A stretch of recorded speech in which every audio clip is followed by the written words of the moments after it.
Hey, Pastor Steve Waldron, I'm so grateful you're here with us. We're looking at the 1984 Symposium at Harvard University. So I've done a couple of videos on this already. You might want to check out, and they'll be in a playlist. And so just give you some background about this. So I thought it'd be good to read some from the preface, because it was a huge time. I went into, in the first video in this series, of the impact of Oneness Pentecostalism on the broader Christian world. I use the term Christian obviously very broadly and loosely there, the broader Christian world.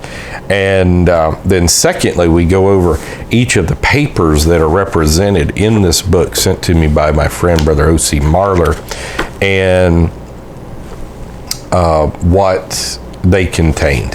So here's the preface. Thanks for being here.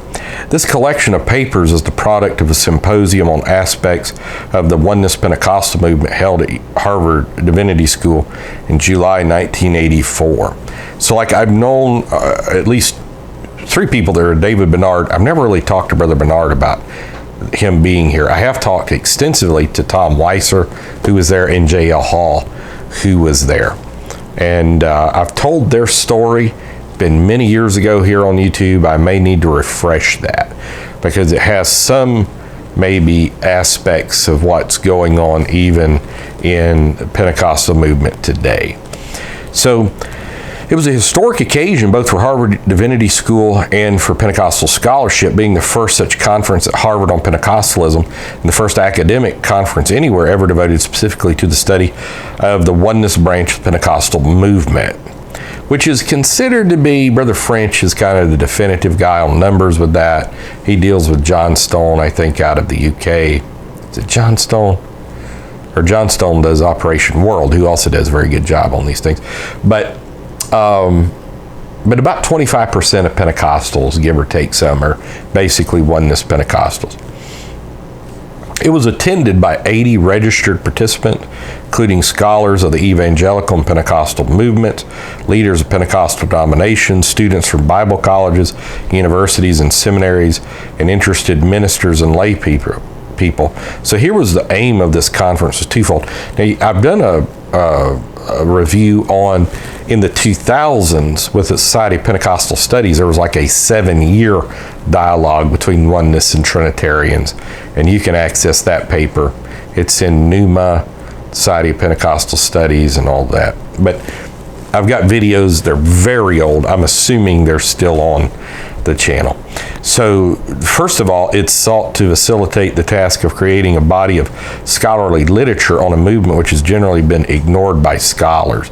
Because as they would, I mean, when I got in Pentecost in 84, we were told we were on the other side of the tracks. You know what I'm saying? We were the theology of the dispossessed, you know. This first symposium brought together sociologists of religion, church historians, and theologians in an effort to create an interdisciplinary look at a movement which, although firmly within the current of American religious development, that's very important, by the way, that we're not some aberration. Because you had like the New England Sabellians with one of the Beechers, and I think maybe Lyman Abbott, but they were called the New England Sabellians. A lot of some of the founders of the Church of Christ were Oneness. In the 1700s, there was Oneness. Oneness people were beaten and killed in Boston Commons in the 1650s and 60s. So, anyhow, has distinctives which isolate it not only from historic churches, but also from evangelicals and most Pentecostals. The numerical growth of the movement, its changing socioeconomic profile, and boy, that's true, and its creative challenge to traditional Western Orthodoxy make it a movement which demands to be studied. The papers in this collection, as well as others which were presented in small group sessions during the conference, represent a significant attempt to enhance our present understanding of the Oneness movement and open the way to further scholarly study in the future. Secondly, this conference sought to bring about ecumenical exchange between Oneness Pentecostals and representatives of other denominations. The papers in this volume alone represent the work not only of Oneness Pentecostals, also Trinitarian Pentecostals, evangelicals, and members of the Covenant, Eastern Orthodox, Episcopal, and Lutheran churches.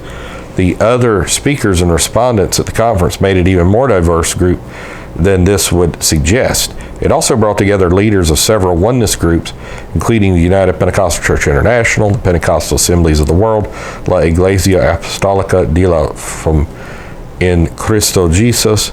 In this gathering of people of differing and sometimes conflicting viewpoints, denominational affiliations alone were insufficient indicators of the differences and points of agreement between oneness Pentecostals and other Christians.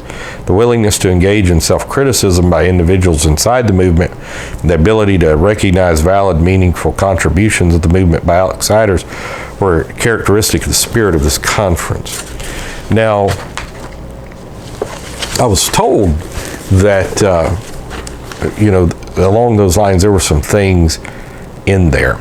So this unedited collection of papers being distributed with the permission of each of the authors. The views expressed in the papers are the views of the authors themselves and not necessarily the result of any consensus among the participants. So we'll end there, but yeah, there were some things that went on in this conference that's fascinating in any context, and I probably need to share. But we'll do that another time. God bless you. Thanks for being here, and share with your friends, family, church family. Put it on social media. We'll see you later. Bye-bye.